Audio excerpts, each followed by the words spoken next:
Ok. Komiði sæl og blessuð. Við bjóðum ykkur hjartanlega velkomin í fjórða þátt einingarinnar. Ég heiti Jón Ragnar og Ég heiti Hrafnkatla og verið velkomin. við ætlum að tala um áhugavert málefni sem að er píslavætti og okkur finnst það svona svolítið skemmtilegt umræðuefni vegna þess að við Hrafnkatla höfum verið óttalega miklir píslavottar Á köflum. á köflum, já, og stundum kannski eru köflin ekki nógu mislit fyrir minn smekk því að við ímyndum okkur kannski hvítt og svart og þá getum við sagt að oft hafi þessi köflóttu litur verið bara svartur. Já, akkurat. Það er alveg rétt. Já. Já, við svona, okkur langar að greina þetta dálítið vel og svona af hverju maður þróa með sér þetta mynstur að vera píslavott og við líka tala um fórnarlambið Já. sem að allir, ef ekki allir kannast við og hafa verið í einhverjum tímabilum í sín lífi og þetta svona tvennt skarast og er svona dálítið svipað. Já. Píslavotturinn og fórnarlambið. Og ég held að það sé mjög erfitt að vera píslavottur án þess að vera fórnarlamb líka og tala ég nú sem fagmaður í þessari grein. Já. Að ég þurfti að taka að mér fórnarlambshlutverkið líka til þess að geta verið almennilegur píslavottur. Já, einmitt. Þetta var nú djúpt. Já, mjög.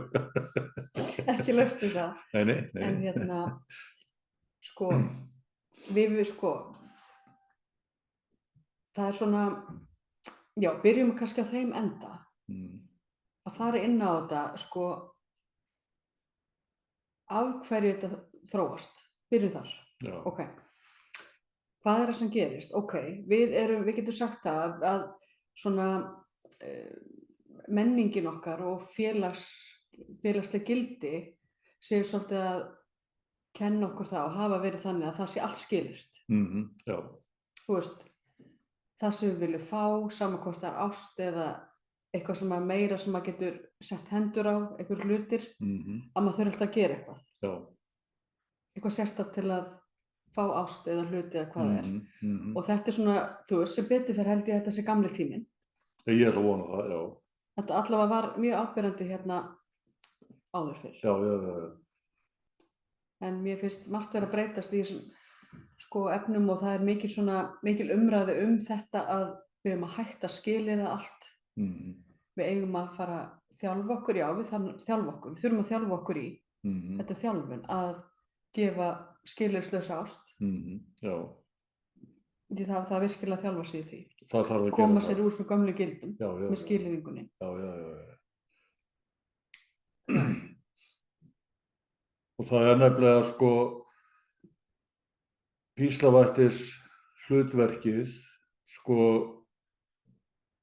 þá finnst okkur við þurfa að fórna svo miklu fyrir aðra og þá líður okkur ekki vel af því að okkur finnst við ekki fá í staðinn það sem við erum að gefa og þá kemur fórnarlambið, nú tala ég sem þrautreyndur fagmaður í fórnarlambshlutverki og píslavætti, að sko ég hef svo oft upplifað það að alltaf að vera svo góður við alla og alltaf að gera allt fyrir alla og ef ég beðið að gera eitthvað þá bara er átómatískt já eins og skot og ef mér er sagt að stökkva þá er það hversu hátt og svo þegar ég er að biðja aðrum að hjálpa mér að þá hef ég svo oft upplifað að ég fá ekkert í staðinn og þá höfum við bara liðið illa.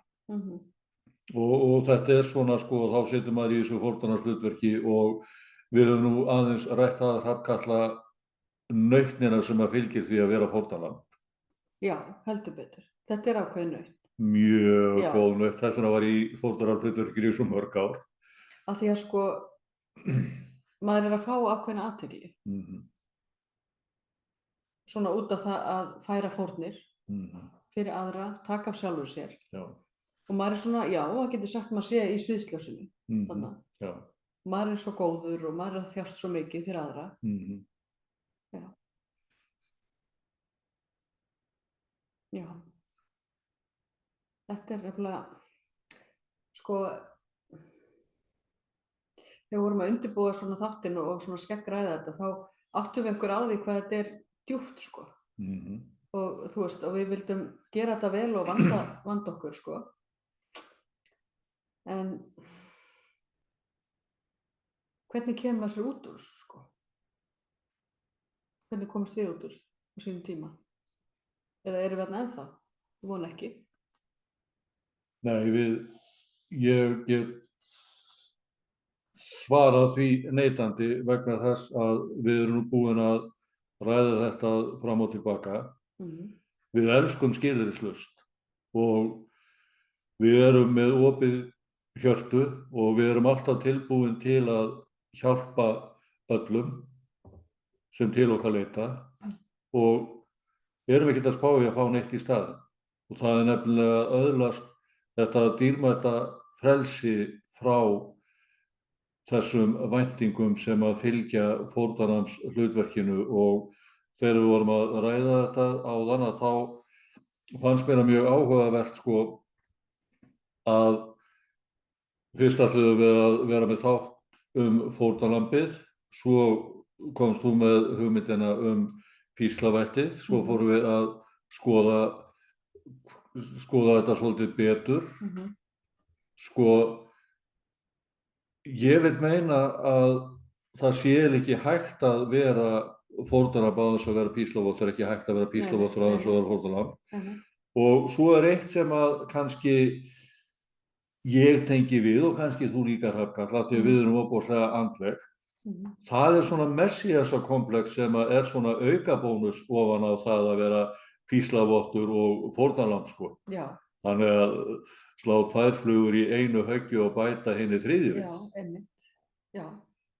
En það er þetta að í rauninni svona kannski aðeins af öðrum svipuðum toga en öðrum. Að þá ert að gefa af þér og þjást og þetta er svo göfugt. Já. Og kannski bara, já, þú veist, klárar þig alveg þetta er svo göfugt. Já. Og messiasakomplexin náttúrulega kemur svolítið, skapar svolítið skemmtileg tvist sko vegna þess að þá fær maður þá hugmynd að hugsanlega sé maður útvalinn af æðri máttarvöldum til að bjarga mannkyni og eins og Karl Langinn, Jesú á sínu tíma, hann gerði sitt besta og var náttúrulega krossfestur og píndur fyrir það sko. Þannig að þá er svona þessi hugmynd sem að býr í kollinum á okkur að við eigum svo ofboðslega erfitt sko, við erum útvalin sem einhver svaka svona hjálpendur mannkyns og enginn kann að meta og enginn þakkar okkur fyrir eða neitt svoleiðis og þá kannski getum við komið inn á trúarbrögðin að þau reynast nú mörgum kollegum okkar hjálpleg að því að sko mannkynið þakkar mann ekkert, en ef maður hagar sér vel að þá er svona líkur á að Guð tækir svolítið vel á móti manni þegar maður kemur úr élífinu og þakkir manni fyrir þetta allt saman og svo þegar hinir eru komnir yfir sem að ég var svo góður við að þá lít ég á þessu, sjá það sko, Guð, hann þakkar mig til, sáðu ekki hvað ég var góður þetta verðinni. Það eru líka svona hugsanir sem að ég þekki sko. Þetta er mjög áhugavert. Svona hvernig, trúin hefur svo sannarlega mikil áhrif þarna. Mikil ígrip í þessu svona mynstur, þróun á þessu mynstri hjá okkur. Já. Þannig að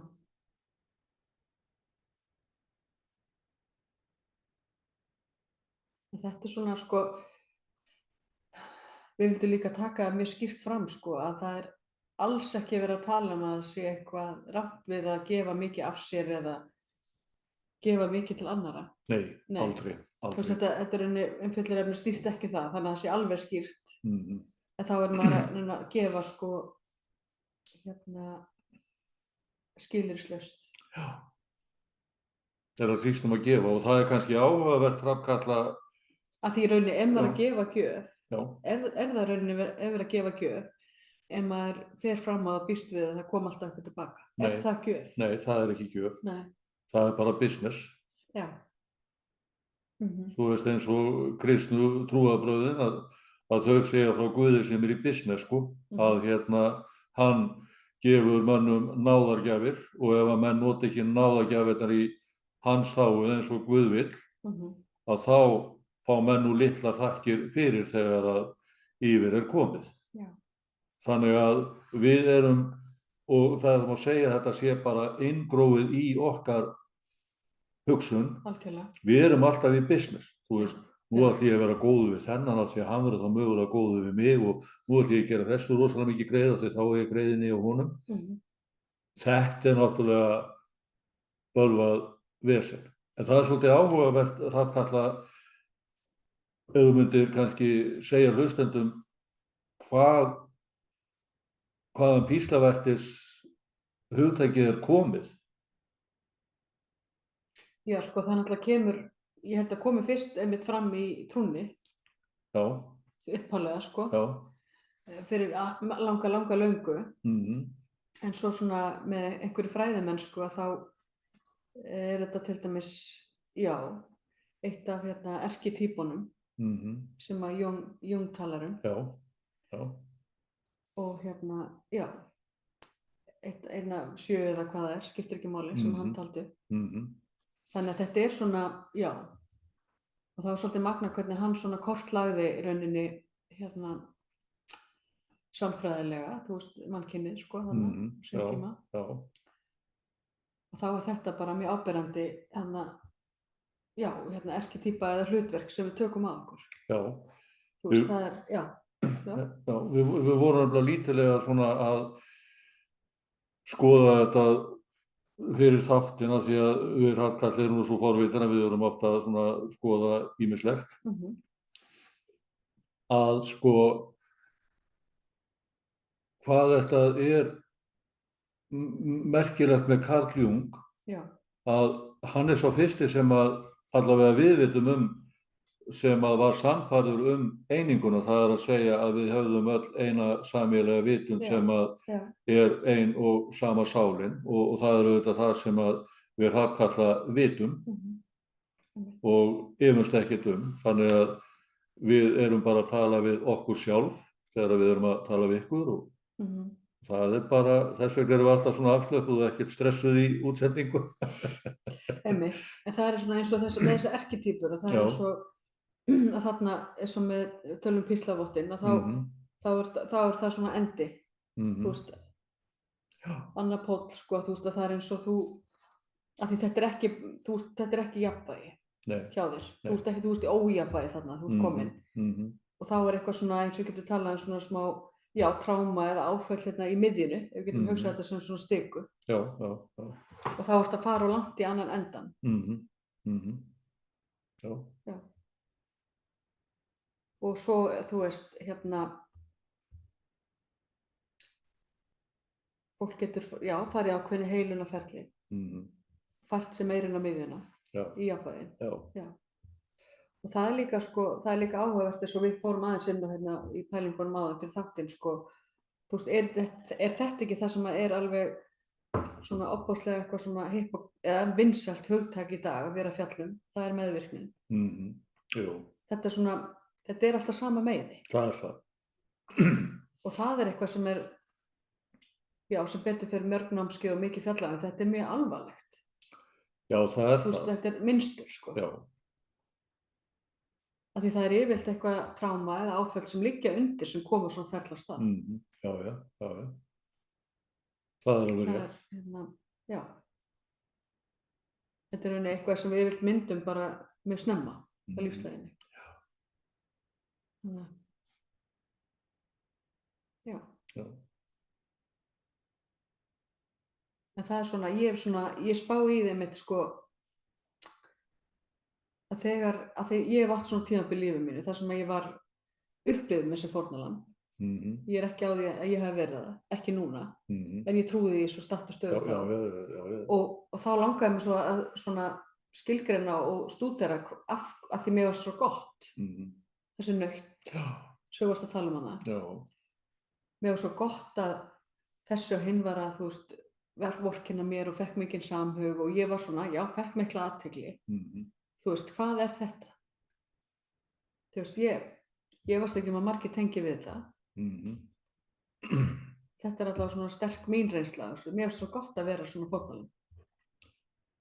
Það er nefnilega það sem er við þetta, sko, að þetta er svo gott að vera fórnarlamb að, sko, ég leið svo rosalega vel á fórnarlambstímabilum. Þess vegna stundaði ég þessa faggrein svona lengi. Líka svo þú þarft ekki að reyna á þig. Það er nefnilega málið. Þú sko færð athygli en þú ert samt sko færði ákveð svigrúm til að þurfi ekki að þroskast áfram. Nei, sko. Þú veist, þú getur bara stannað. Þú stannar, sko. Þú sért að fá ákveðna athygli. Þá ertu samt svona, það er ekki verið að gera kröfu á þig, skilur, að þú haldir áfram að þroskast, að því þú ert svo bátt. Eða eitthvað, skilur, mikið fórnarlamb. Já, það...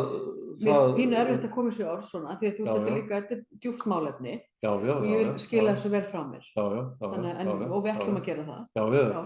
Sko, þetta er svona eins og ég upplifi þetta, að sko, ber ekki ábyrgð á neinu. Það er kannski ágætt dæmi að fyrir 30 árum síðan þá ætlaði ég að gerast útgerðarmaður og ég kann ekkert að reka útgerð eða neitt svoleiðis, þannig að ég fór náttúrulega lóðbent á höfuðið og mér var nú hjálpað svona inn í fórnarlambahlutverki þá, vegna þess að mér var bara sagt að þetta var auðvitað ranglátt kerfið, þú veist, helvítis kvótakerfið er ranglátt og þetta er svo ranglátt og þú fékkst ekki möguleika á þessu og þessu og þessu. Þannig að sko við hjálpum svolítið að við að vera fórnarlamb. Já. Og þetta er voðalega þægilegt að, eins og ég tæki bara þetta dæmi, að ég var búinn að haga mér eins og bavían í peningamálum og mér leið svo vel af því ég þurfti ekki að horfast í augu við sjálfa mig hvað ég hafi verið vitlaus. Það er nefnilega alltaf þetta, þú veist, að því að við erum öll svolítið svona saman í fórnarlambshlutverkinu, að þegar það er alltaf mín reynsla. Þjóðin sameinast í fórnarlambshlutverkinu. Já. Nei, ég veit ekki hvað það er. Stundum er þetta svona. Já, ég meina það er bara þannig, sko, að eins og til dæmis að mjög eðlilegt að bara annað dæmi á handahófi sem kom svona upp í hugan að ég hef alveg prýðiskoðað tónlistarhæfileika og svoleiðis. En ástæðan fyrir því að ég varð ekki heimsfrægur listamaður er náttúrulega sú að mamma og pabbi ekkert í músík og það var engin, þú veist, ég hafði engin sambönd eða neitt og svona fæddist inn í kolvitlausri fjölskyldu og þess vegna þurfti ég bara að fara á togara 16 ára. Þetta var, já, ég veit það. Þú var heimsfræg í dag. Já, ég veit það. Þú var alltaf að bjóða mér einhver tónleika út allt. Ég veit það. Fullt af aðdáendum og... Já, bara fyrirgefðu skipti ekki að það var betri fjölskyldu að fæðast inn í, þú veist. Þetta var alltaf mín hugsun. En hvað varst að hugsa? Þú valdir að vera með hann hæfileika. Já. Já, en valdir ekki umhverfið sem að studdi það. Nei. Og málið er að þetta var svo þægilegt að gera fjölskyldur mín ábyrga fyrir þess að því að pabbi bara hjá símanum og mamma húsmóður og svona. Já. En sannleikurinn er auðvitað sá, ef ég fer út úr fórnarlambshlutverkinu, ástæðan fyrir því að ég varð ekki heimsfrægur tónlistarmaður er mjög einföld. Ég vann ekkert í að verða heimsfrægur tónlistarmaður, ég var ekkert að koma mér á framfæri. Þú veist, skoðið bara söguna, þeir sem eru heimsfrægir tónlistarmenn, þeir eru ekkert allir foreldrar sem eru eitthvað miklu listamenn. Til þess að vera heimsfrægur tónlistarmaður þá verður maður að vinna í því. Það var það sem ég nefndi aldrei að gera. Það er svona að vera bara togara. Já, einmitt. Já. En það er náttúrulega fólkið hefði bara átt að sækja því, þennan fræga sækja því heim. Jú, takk, nú ertu aftur að pota mér í fórnarlambshlutverki. Já, einmitt. Nei, þið skiljið hvað við eigum við, sko, að við erum alltaf að upplifa okkur sem fórnarlömb af því að ég elst upp í þessu umhverfi, þá er líf mitt svona og allt þetta. Já, já. Þetta er auðvitað líka, svo við kannski tengjum þetta við síðasta þátt, þetta er góður spiritual bypass. Einmitt. Þannig er það. Já. Allt öðrum að kenna. Einmitt. Þú veist, þú einhvern veginn hefur þetta svo hæfileika í hendur, hafðir og hefur. Já. Men þeir eru þarna ennþá. Já. En, já, mér líður bara vel að, það er gott. Já, þú veist, sko, svo þegar upp er staðið, þá var þetta bara fínt líf í mér. Ég fór bara á sjóinn, ég á fína fjölskyldu og það er ekkert að kvarta, en ég er bara að nefna þetta dæmi, sko, að það er alltaf, það er svo auðvelt að fara í fórnarlambshlutverkið að af hverju gerði ég ekki þetta? Það er þessum að kenna. En sannleikurinn er að mitt líf er á mína ábyrgð, það er ekkert öðrum að kenna. Einmitt. Já. Ég er alveg sammála, sko. Og nú erum við svona aðeins búin að vera í fórnarlambinu og það er spurning píslarvættið, sko. Votturinn, sko. Að vera alltaf að gera. Gera, já. Þetta er svona það sem líka kallast í dag, þessi góðlátlega stjórnsemi. Já. Það er svona stjórna með, góðmennsku, ég fór mikið af á þetta. Jú. Fólk, sko, þetta er ekki meðvitað. Nei. Fólk ætlar ekki að gera þetta meðvitað. Nei. Við erum alveg... Alls ekki, já, nei. Ég þekki þetta bara veginn reynslu og ég vildi aldrei stjórna meðvitað þó ég hafi stjórnað fólki með góðmennsku áratugum saman. Já, einmitt. En það er líka, sko, það er eins og þetta með píslavottinn, sko, svo er hann að gera og gefa og fær ekki tilbaka, sko. Hann ætlast einhvern veginn til þess. Já. Og ætlast til að fá svona lof og aðdáun fyrir hvað hann er rosalega góður. Og svo kemur ekki endilega þetta lof eða aðdáun, örugglega stundum. Já. Og þá svona skapast ákveðin svona biturleiki og kuldi. Jú. Þannig að það er eins og, sko, að sé búin að mála sér til horn. Þetta er svona hvað maður getur svona downward spiral, sko, það er bara svona, það er raunin verið að grafa sér að konar hólu. Alltaf að grafa sér niður. Já. Og þá kemur einmitt fórnarlambið sér vel, sko. Fórnarlambið er svona huggarinn í píslavættinu stundum. Þá situr maður oftast einn því að það er á ákveðnum svona stigum að þá fær maður enga til að vorkenna sér, sko. Það er nefnilega líka vorkun sem er skilir, sko. Já. Og þá situr maður svolítið einn uppi með það, en þá getur maður liðið vel með að, þú veist, ég er alltaf svo góður. Ég er alltaf að hjálpa öllum. Já.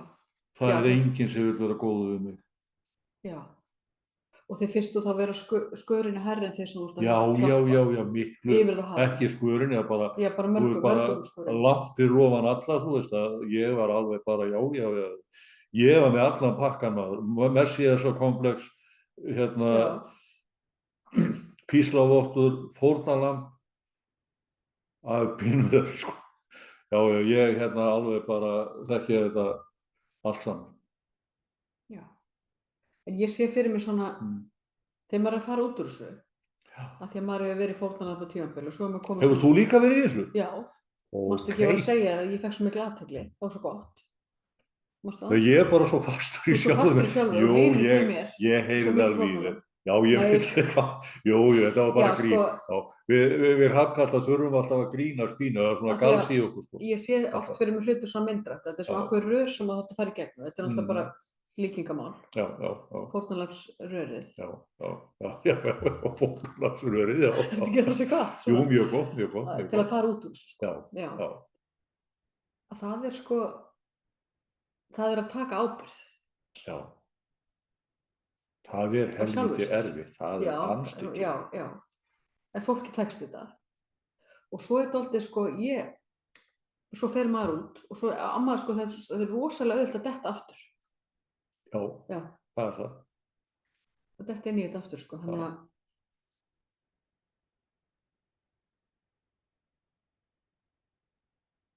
Þetta er, já.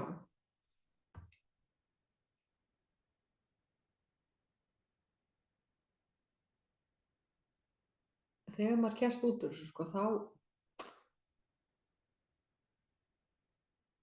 ég segi fyrir mig og það sem ég sé svona út undan mér sko að þá er eins og það sé, maður er kannski búin að vera í þessu í einhver tíma.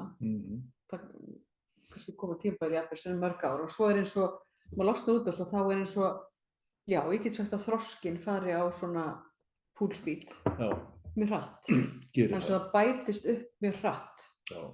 Af því þetta er ákveðin stöðning.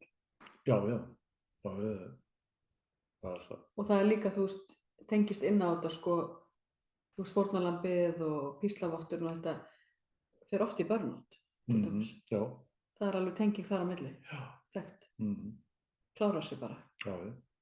Og svo skilur það ekkert af hverju að fara ekki hrós og aðdáun sko fyrir að klára sig. Þetta er mjög áhugavert. Já, það er það. Þetta er svo sterkt í mannlegu eðli. Hjá okkur. Já. Þú veist, af hverju getum við ekki bara verið eins og verum? Eða verið þau sem verum? Þetta er svona, þetta píslaða vætti og fórnar, þetta er ákveðið svona leikur. Já. Það verður að setja upp svona leikrit til að fá ákveðin viðbrögð fram, jafnvel til að stýra. Já. Þú veist, af hverju getum við ekki bara verið? Það er alltaf margar ástæður fyrir því, en ég bara setja þetta svona upp á borðið, þú veist, til pælinga. Þú veist, af hverju viljum við einmitt láta vorkenna okkur, fá þessa vorkunn. Þú veist, af hverju getum við ekki bara, já, af hverju, þú veist, já. Hún er bara svo góð, það er svo, sko, af því að ég er eins og ég sagði, sko, ég er fagmaður í þessu, sko. Ekki lengur. Nei, þú veist að ég kann þetta alveg ennþá, sko. Já, þetta er ákveðin reynsla. Já, þess vegna getum við talað. Já, þannig að ég get alveg, ef það stemming fyrir því að þá get ég kennt fólki að vera fórnarlömb, sko. Já. Þetta er nefnilega svo þægilegt að, sko, við fæðumst öll með ákveðið tómarúm í hjartanum sem að raunverulega við þurfum að fylla upp í sjálf með því að elska okkur en okkur er ekki kennt það. Sko að láta vorkenna sér að þá finnst manni maður verið einhvers virði. Það svona á þeim tímum sem að ég hef þurft á hvað mest á vorkunn að halda þá fékk ég endalaus athygli og allir ekki að mig tíma og svona og að því að svona í gegnum tíðina að því ég er svo óbúslega mikið tilfinning að vera, þú veist, og það er svo rosalega mikið að ég elst upp í svona hardcore umhverfi, villingahverfi og einelti og fullt af svona vesenni og byrja snemma á sjónum, þú veist, og það náttúrulega það var ekki örglega ekki á mig þegar ég var að byrja. Nei. Þannig að mér þyrsti í svona athygli, ást og umhyggju og ég gat fengið hana með því að vera svona fórnar að láta fólk vorkenna mér. Það bara svín virka. Þannig að þetta bendir til mikilla gagna. Þarna. Já, þetta er sko. Já, þetta átti ekkert endilega að vera hrós, heldur bara þetta lá í orðunum bara. Já. Þú veist, ákveðið svona, hvað getur við sagt, klókindi. Jú, getur þetta ekki líka verið sjálfsbjargarviðleitni? Já, ég segi það. Þú veist, sjálfsbjargarviðleitni, já. Af því að bara, sko, ég var svo óbúslega sveltur af svona ást og athygli en nú vil ég taka það fram að ég á óbúslega ástríka foreldra og ég á ástríka fjölskyldu sem að umvafði mig alveg en ég er bara svolítið spes að ég þurfti bara svo rosalega mikið að ég held að það hafi bara enginn getað, Jannes hver að getað uppfyllt mína ástarþörf sem að ég fæddist með, það var ekki fyrir en ég bara náði því sjálfur. Já, þannig ég velti fyrir mér hvort að sko rótin er það oft fyrir píslavætti og fórnarlambshlutverki svelti. Já. Og þá í rauninni erum við sko í rauninni að fara samt áfram í það sama því að við rauninni með að fara þá inn í fórnarlambshlutverka píslavætti að þá erum við rauninni að svelta okkur áfram. Já. Þrátt fyrir að við séum náttúrulega kannski ofta að fá viðbrögð sem eru jákvæð og svona athygli. Og þá erum við rauninni pikkföst í sama farinu. Já. Þannig að alltaf undir þessu einhver vöntun, einhver svelti, eitthvað, svo stu farinu. Það alltaf. Já, og þá bara fer maður svona, fer maður ansið langt með sjálfan sig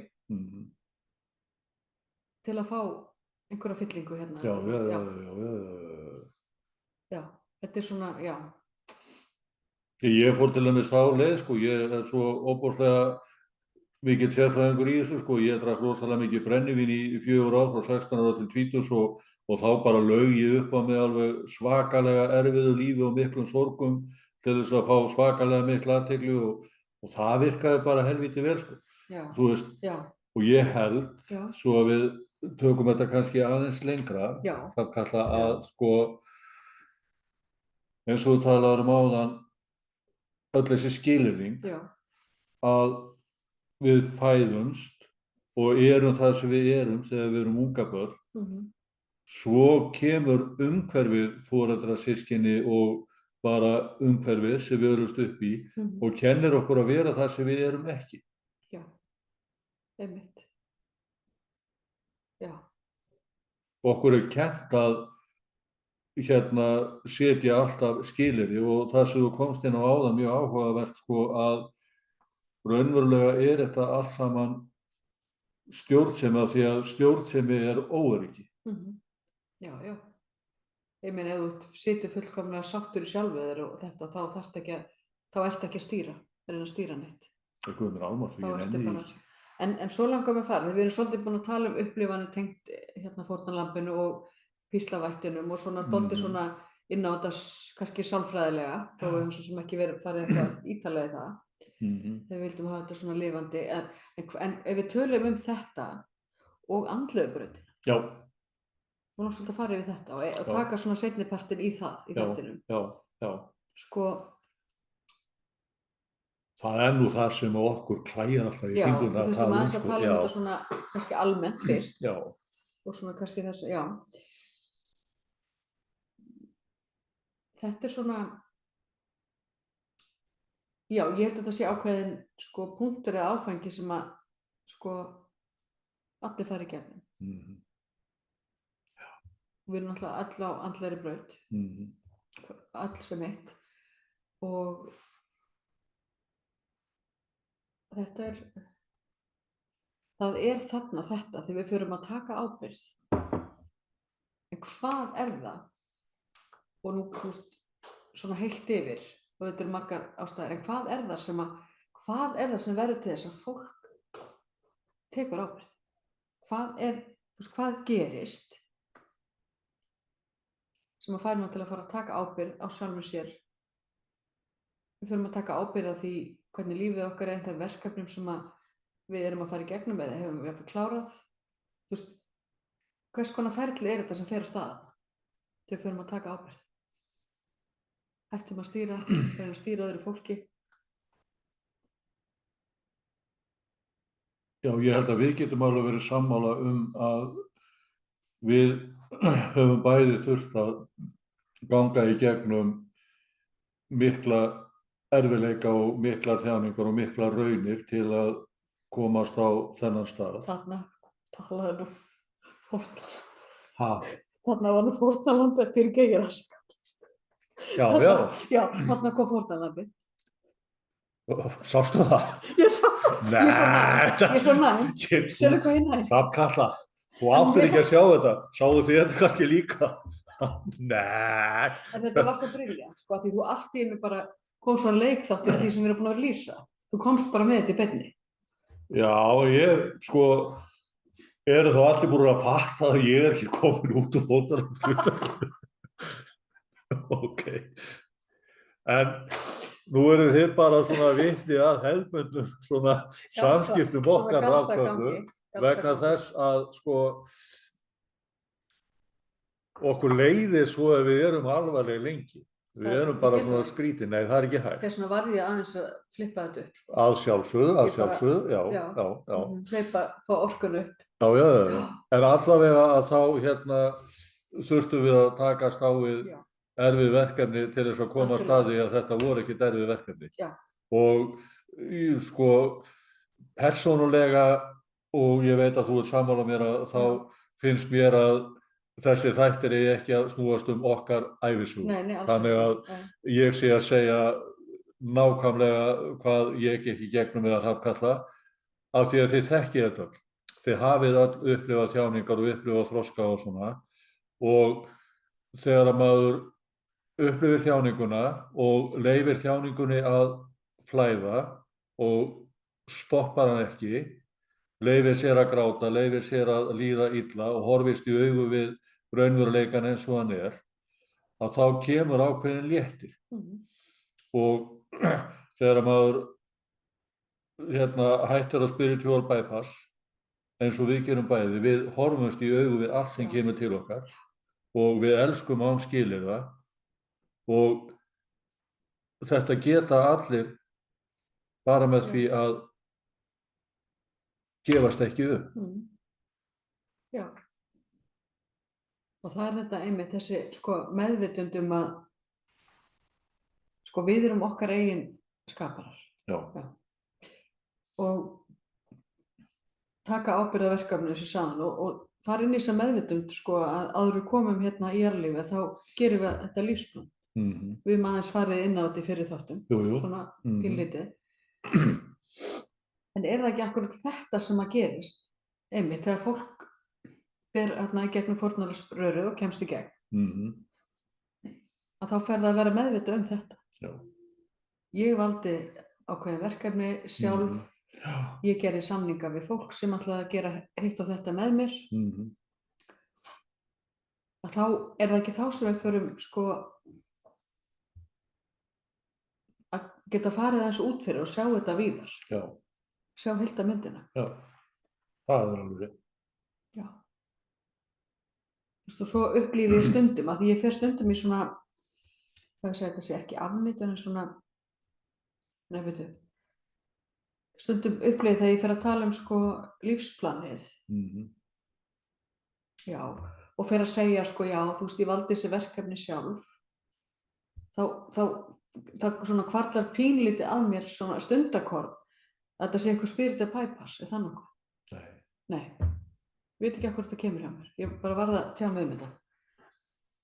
En þú veist, það samanskapi veit ég og ég trú ekki eins og ég veit að þetta staðreynd. Því ég er búin að upplifa þetta svo oft. Já. Og bara svona skýrar vísbending eða staðfestingar, eins og maður segir. Já, það kannski bara því þetta svona, ég held að sé kannski bara því það pínu stórt að taka á móti þessari ábyrgð, ekki kannski það?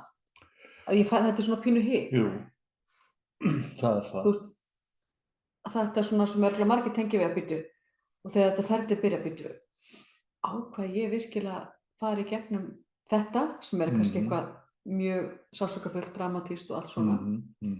Hvernig getur verið ég að valið það? Þú veist, það hvernig þetta. Já. Sem að gerir það að þetta ferli pínu flókið og maður svona matla oft aldrei lengi í því. Að því maður svona fast við þetta. Já. Þetta valdi ég þetta? Nei.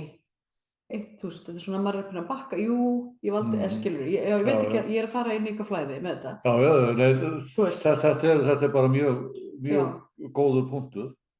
Já. Af því að, já, eins og tengingin við fórnarlausshlutverki, að ég var í því. Really? Já, svo komur við einstæð, og svo verður svona einhver, já, ekki einhver, heldur andleg opnun og þá öðlast ég svona ákveðin skýrleika. Já. Það nú eftir að segja það. Já. Allavega hann jókst, ég sá allt skýrar. Já.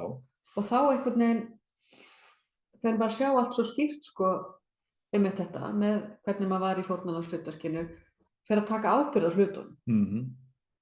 Og mér langaði svo að, þú veist, mér svo ótrúlega, ég verð svona hálf hrædd því að tala um þetta, af því að þetta ferli var svo magnað. Já, ég veit. Ég verð svona bara hálf klökk, Já, ég veit nákvæmlega hvað það Já, þú veist, það er bara alveg, þú veist, maður þarf að moka sig í gegn. Já, ég veit það.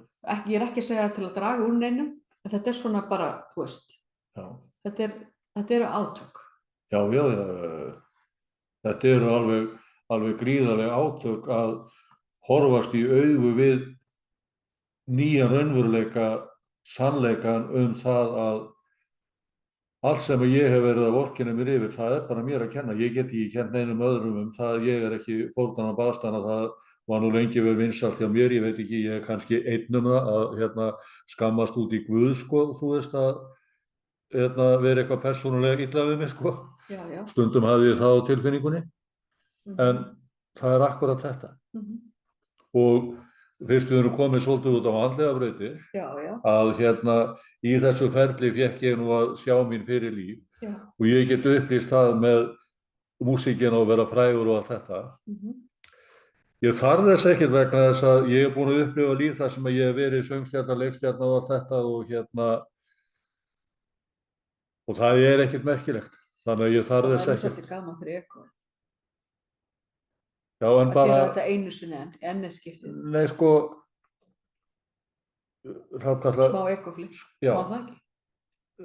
Jú, við leikum okkur ofta ekofinu, en ég ætla að vona að enginn misskilji það því að orðið svo vandmeðfarin, en staðreyndin svo að við Hrafnkatla erum bara búið með þennan pakka, þú veist.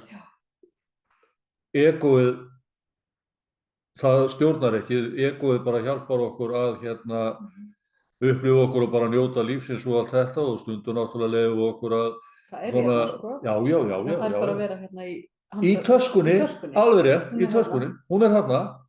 Það klikkaður á töskunni núna. Hún þarna. Já, ok, en við höfum bara í næsta þætti. Já, það egoið, það stýrir ekki eins og áður. Já, það nefnilega málið, sko, að eftir allt þetta bras og vesen og ekki má gleyma einingunni, Hrafnkatla hjálpaði mér og ég hjálpaði henni. Við erum búin að ganga saman í andlegu ferðalagi nokkur ár, mjög þétt, og það svo mikilvægt að hafa góðan ferðafélaga með sér af því að einingin gerir þetta svo miklu léttara.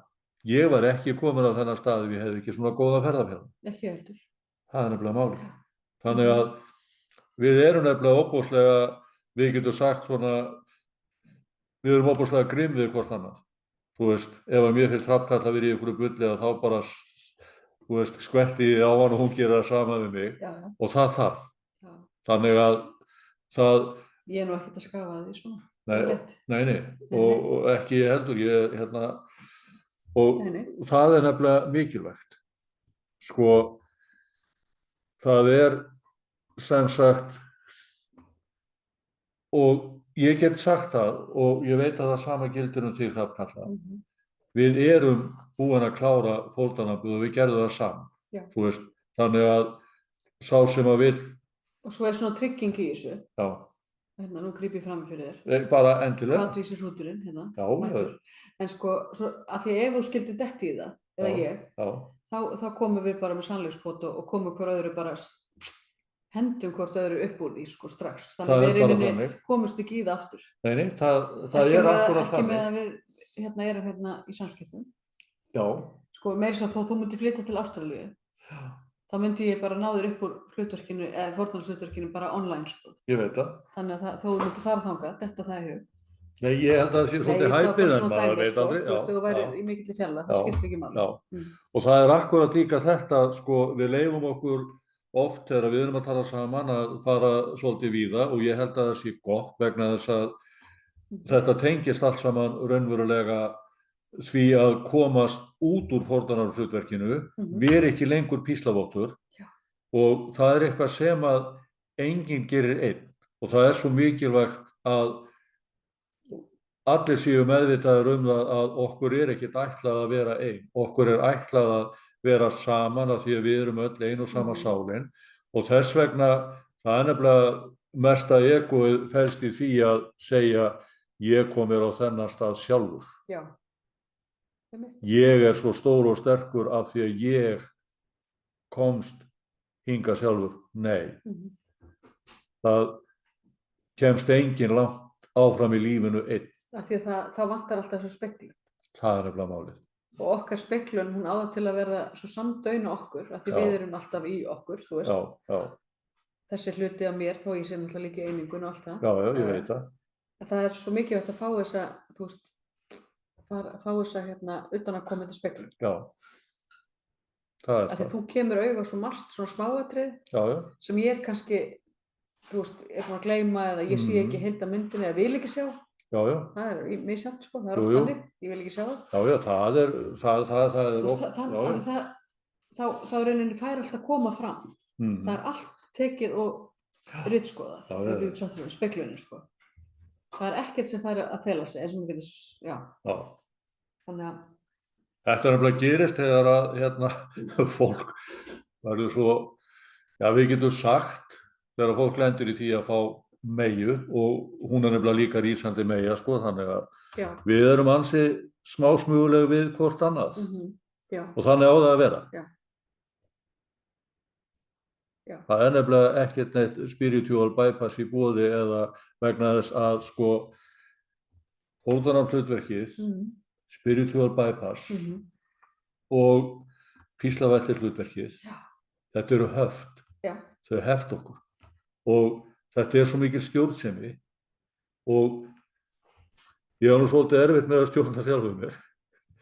Og ég er bara búinn að komast að ég get ekki stjórnað öðrum, þannig að vera að reyna einhverja stjórnsemi, þú veist, það er ekki hægt. Það er ofboðslega mikið frelsi að losna út úr fórnarlamshlutverkinu og öllu þessu. Ég get alveg sagt það sama eins og með brennivínið. Ég var, eins og ég sagði áðan, fastur í brennivín í 4 ár, þú veist. Ég vill ekki fara aftur í brennivínið og ég vill heldur ekki fara aftur í fórnarlams eða píslavætt. Nei, ekki aftur. Ég vil ekki aftur. Nei. Já, við eins og segja, ef það myndi gerast, ég væri svona bara á jaðrinum og þá kippir þú í mig. Já. Alveg bara. Ekki spurning. Já.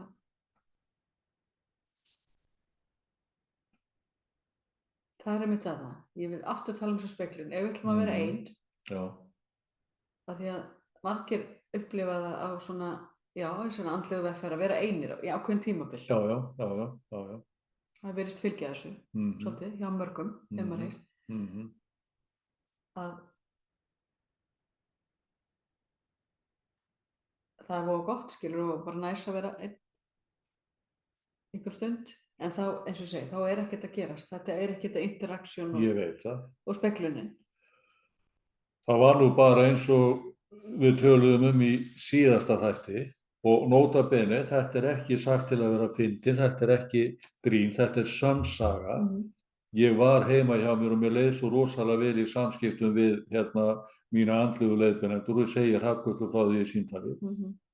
Og þá bara segir hún bara, já, ok, þannig að þú er þá enga þörf fyrir að tala við mig. Það er akkurat þetta. Af því ég var að segja það væri svo opaslega gott bara að vera einn og svona. Þetta var gott sannleiksbrot. Sem er hitt í hjartastað, þú veist. Okkur er ekki ætlað að vera ein. Við eigum að sameinast, við eigum að upplifa eininguna og því fleiri því betra. Það er ekki þar með sagt að maður megi aldrei vera einn, þú veist, af því stundu þarf maður svona bara rými til að slaka á og gera eitthvað, en það skilja allir hvað átt er við, að til þess að þroskast að þá þurfum við að losa okkur út úr fórnarlamshlutverkinu og píslavættinu vegna þess að mínar aðstæður eru mín sköpun. Ef aðstæður mínar eru slæmar, þá er það mér að kenna. Ég get ekki kennt henni öðrum. En svo er það líka sem við getum velt fyrir okkur, hvað eru góðar aðstæður og hvað eru slæmar. Raunverulega eru allar aðstæður góðar. Og því við getum lært það. Nú er ég búinn að tala svolítið lengi Hrafnkell og ég sé að teipið er hérna, þannig að þú ekki segja nokkur orð líka. Ég er nú bara að fara að spá hvort að við séum ekki bara búin að tæma brunninn á þessu sinni. Jú. Er eitthvað sem við eigum svona eftir að fara í? Nei, ég held ekki. Ég held að við höfum komið öllu að.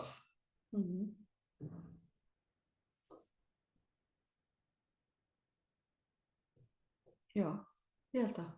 Ég er bara nokkuð sátt. Já, ég er það líka. Mjög. Mér finnst ég alveg að hafa talað nóg og Já, Ég bara sátt. já, enda teipið bara hérna Já, ótrekt, sko. já, já. Það nefnilega voru skilaboð eftir fyrsta þáttinni Já. eða við hort á hann að þá Hrafnkell alltaf með teipið klárt, þannig að ég tala úr lengi að það bara það er ekki víst að hjúkrunarfræðingur verði alltaf jafnvel nettur við að kippa því af ef ég verð óþekkur. Nei. En þá er ekkert annað að gera heldur en að kveðja elskurnar mínar, dásamlegt að vera með ykkur og vonandi hafið þið eins gaman af að hlusta á okkur eins og við að tala við ykkur. Takk og bless. Takk. Bye bye.